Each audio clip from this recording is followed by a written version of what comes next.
Hi everyone, this is Nia and today I feel like relaxing and doing some simple doodles. I didn't even plan the colors that I wanted to use, so I just picked up a few colors and see how it will turn out. I first masked off the edges of my paper and just for fun, I used different colored washi tape. I'm going to use the same palette for both doodles and here are the colors. Sepia by Holbein, Vermilion by Holbein, Hansa Yellow Medium by Daniel Smith, Compost Blue by Holbein, Permanent Green by Holbein, Yellow Ochre by Holbein, Burnt Umber by Holbein, and Aquarius Green by Szmal. I'm also going to use Bleed Proof White by Dr. Paige Martins. For the second doodle, I'm going to add some outlines and I'll be using this brown pen by NYX, but you can also include any other medium you would like. I really like this idea of an abstract painting, however I want to turn those ovals and half ovals into trees and bushes, and I'm going to incorporate this into somewhat of a landscape painting but a doodle version. I want to create layers of hills for the land and I'm going to use permanent green as the main bright green, but I'm going to switch up the tone by adding some yellow ochre, Hansa yellow, and some Aquarius green for a slightly darker, more muted green. You can also add some reds or blues and just play around with different color combinations. I'm starting from the bottom of the page, and whenever I'm painting the next layer of hill, I'm going to leave out a bit of white negative space, and this is to assure that the paint will just blend into each other, so the white line or the paper will create some form of barrier if the previous layer is not completely dry. As I get further to the top, I start adding some compost blue into the green mixture, just for a little change in tone, but remember you can create any combination that you would like. Right at the very top though, I'm just going to color it with compost blue by itself, and before everything completely dries, I'm going to take some clean water and just drip it in the blue area randomly, then take off the excess paint on the dripped area with tissue to represent some clouds. Before moving on to the next step, you have to make sure that the base color is completely dry.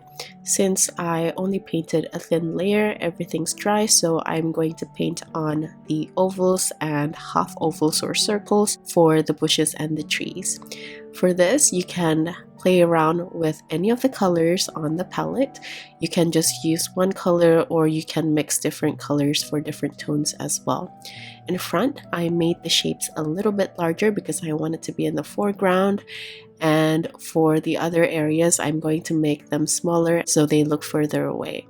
Since I'm painting this on a small sketchbook, all the ovals are fairly tiny, so you can either switch to a smaller brush. I'm using a brush that is fairly large, or you can use a similar size brush but with a larger sketchbook to make it much easier. I like to play with the value of colors as well as the consistency of the paint. You can see that some trees are much darker and thicker in color or more saturated, and I'm not going to wait for each of these ovals to dry before painting on the next because I actually like how the colors flow into each other. With this said though, since I am painting on a very small scale and my brush is fairly large, it's quite easy to create puddles like what I'm doing with the red ovals on the left side here. And to avoid everything just being a giant mess, instead of just painting next to each other one by one, I like to leave a bit of space and paint a few before changing colors. This way some colors have time to settle a bit longer than if I were to paint one after the other.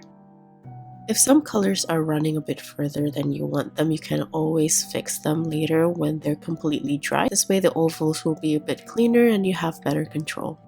You can also layer them up if you would like, so it looks like there are trees behind certain bushes. And from here on, I'm just going to continue to fill in the rest of the space and enjoy this relaxing step. Meanwhile, I'm going to take you through today's sponsor, BetterHelp. A lot of you know that I juggle between living in 2 continents every 3 months or so. I have a long distance marriage where I get to spend 3 months with my husband in Austria where I do a bit of work, but ultimately have fun, spend time with my husband, travel, and socialize with friends. The other half of this is when I have to grind so hard so I can compensate and earn that long break. During my time in Jakarta, I film and schedule tutorials, classes, and social media posts 3 to 4 months ahead without taking any days off.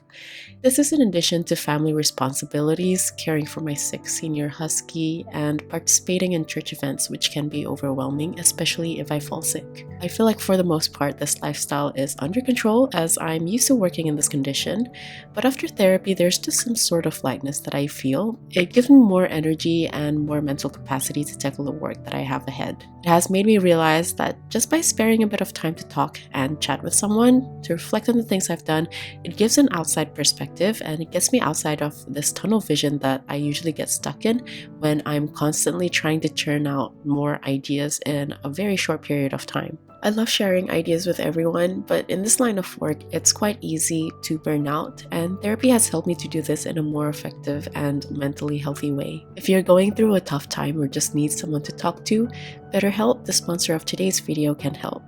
They connect you with a licensed therapist who is trained to listen and give you helpful, unbiased advice. When I first joined BetterHelp, I was impressed at how thorough they were with the questionnaire you have to fill on their webpage. This is all to ensure you get matched properly, and it usually takes around 48 hours to connect you to a highly qualified therapist who has years of experience helping people with struggles just like yours. Plus, you can do this all from your phone or computer, via phone call, video chat, or messaging, however you feel most comfortable. Let BetterHelp connect you to a therapist who can support you from the comfort of your own home. Visit betterhelp.com/nyanyani or choose Nyanyani during sign up and enjoy a special discount on your first month. Now back to the tutorial, I'm just going to continue to paint more ovals and half ovals.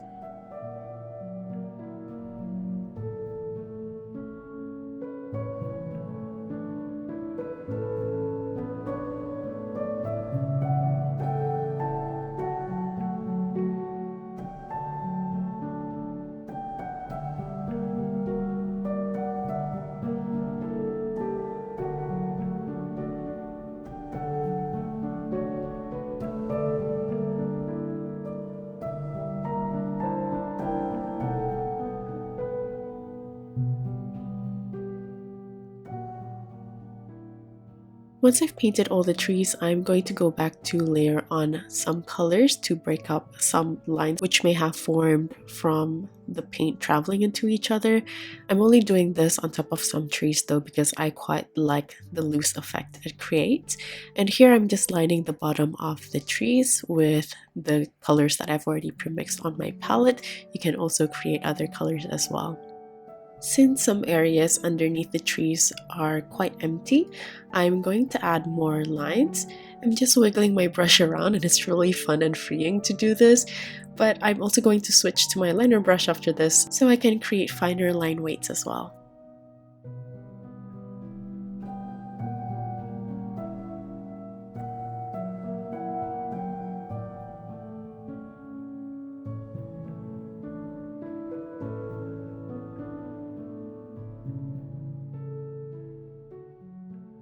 I think I've created enough lines, and next I just use the thick consistency of sepia to paint some tree trunks underneath ovals which are floating.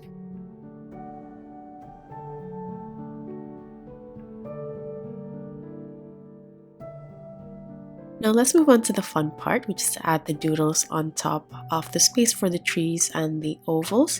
Since my sketchbook is quite small, I'm not going to add too many details. I'm just going to use bleed-proof white here first to add on some random textures and shapes and anything I have in mind at that time.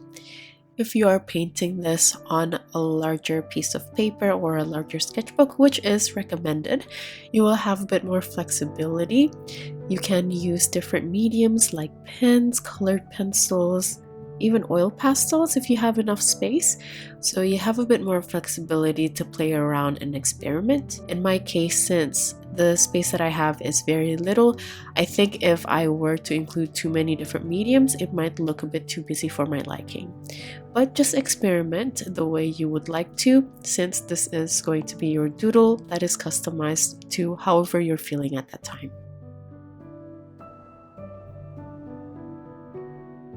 To avoid everything looking too busy, I'm also going to paint on the doodles on top of some and leave some the way it is, completely empty. I also like to switch up the colors. After using the bleed proof white, I like to include some other colors that I just pick from my palettes so it still suits the tonality of the doodle.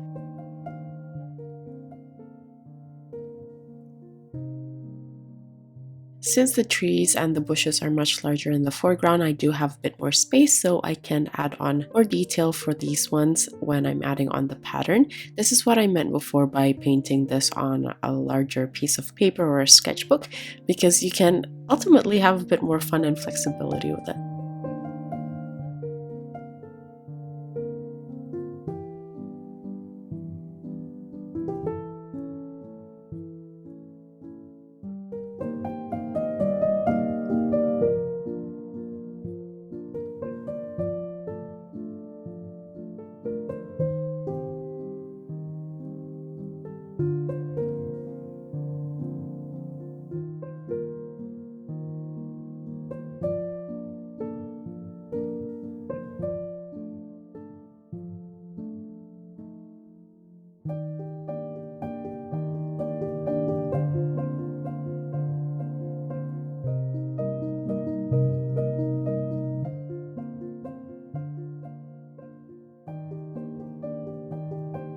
Here I'm adding some grassy texture. I thought that I would fill in a hill with this texture at first, but after this I ended up turning it into rows of flowers. And I only ended up painting one flower row per hill if I feel like the hill has enough space.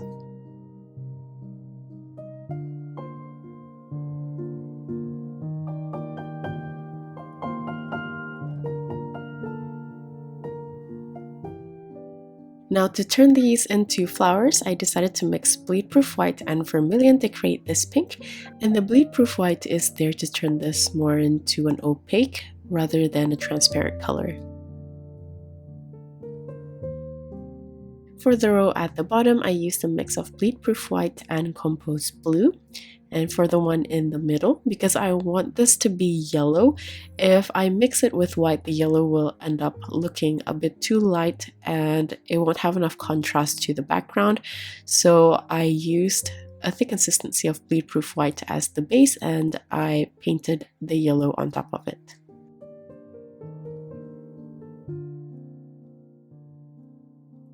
Lastly, I felt like the sky was empty, so I just added more lines. This is actually just an excuse for me to paint more wiggly lines because there's something really therapeutic about it.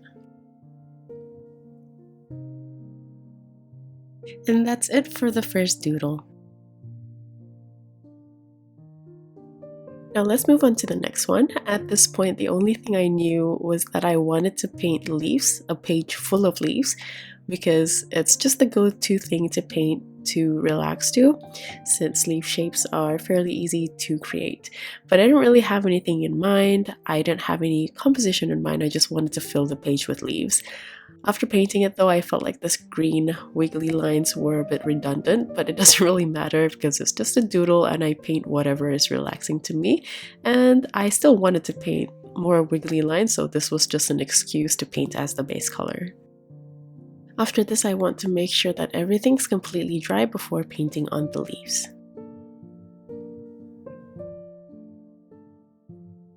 Since I already painted the lines diagonally, I'm going to paint the stem following these lines. So I'm going to create a diagonal composition, but once the whole page is full, you can't really see whether it's a diagonal composition or not, it just looks full. But anyway, I'm just going to follow it by creating lines in different colors. And I'm going to follow the leaf colors according to the color mixtures that I've already pre-mixed to paint the stem. For the leaves, I want to include different tones of colors, some a bit brighter, some more muted, and also play around with the values. For these pastel tones, I used the mixes from the tiny flowers in the previous doodle. It has a bit of bleed-proof white, and I used a really thin consistency to make the color slightly transparent.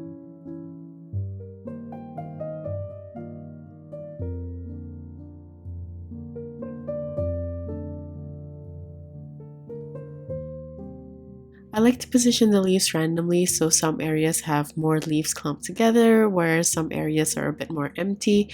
And whenever I get the chance, I also like to add smaller branches from the main branch or the main stem. By adding the extra branches, I can add them behind the leaves that I've already painted, and this will add a bit of overlapping, which adds a bit more depth to the painting.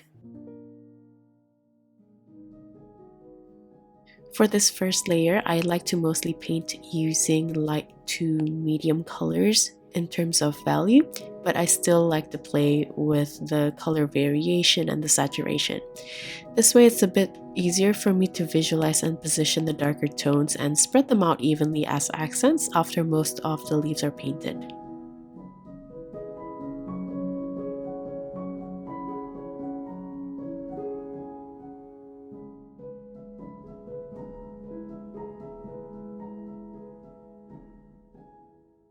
Since I already have a pretty good distribution for the leaves in the middle, I'm going to add another main stem on top, and I'm going to treat it more or less the same way as before. I mentioned before that the colors I chose here were completely unplanned, and they were. So if you guys have any color combinations in mind that you want to play around with, you can follow a theme of just maybe blues or just warm colors with an accent, or you can also add metallic colors. That's completely up to you. A huge part of doodling is also experimentation and just having fun and enjoying the process. I'm going to add more leaves for the top empty area as well as the bottom. And I'm just going to enjoy the repetition of painting the same shapes of the leaves and playing with different colors.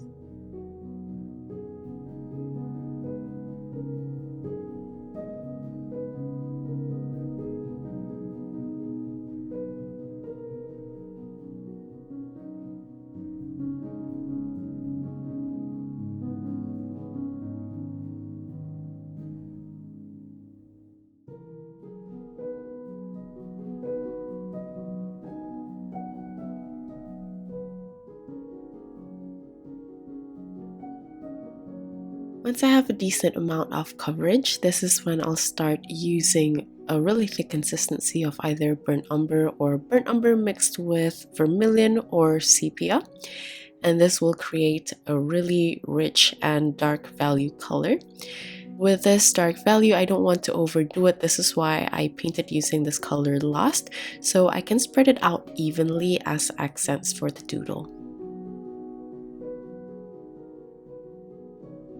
Now, to fill in the rest of the space, since I want this to be more like a pattern, I'm going to fill in some of the empty spaces with berries. I'm going to paint on the stems of the berries with my liner brush so the lines can be fairly thin, and I'm going to make tiny dots for the berries.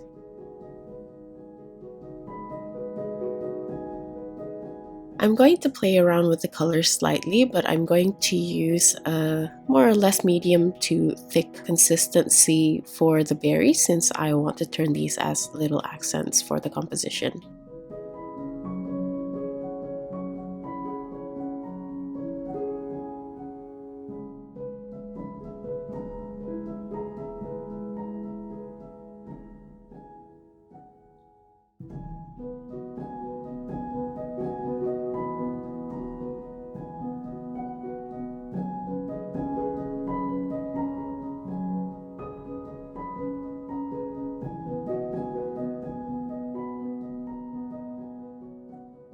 After painting 4 of these, I felt like it's starting to look quite busy, so for the rest of the empty space, I decided to spread some tiny dots just with sepia.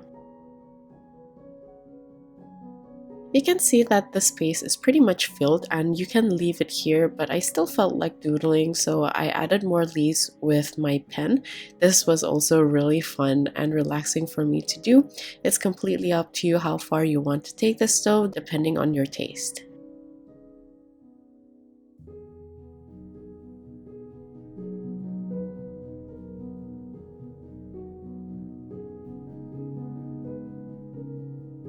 Lastly, I'm going to add the midrib and the veins of the leaves for the darker ones using bleed proof white.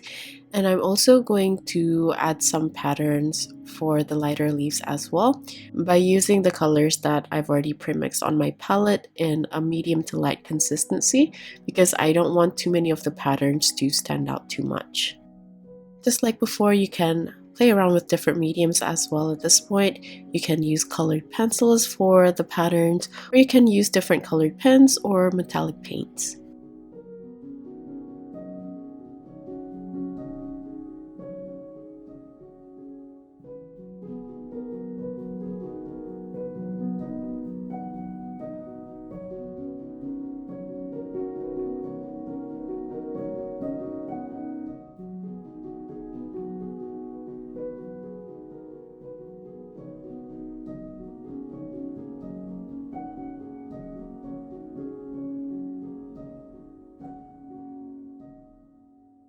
After painting a few of the patterns, and I feel like I have enough going on since it's already pretty much full.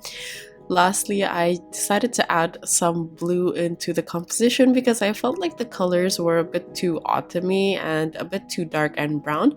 So I just wanted a little bit more of a pop of color. And that's pretty much it for the second doodle. Once I'm done, I'm going to unmask the sides and reveal the painting.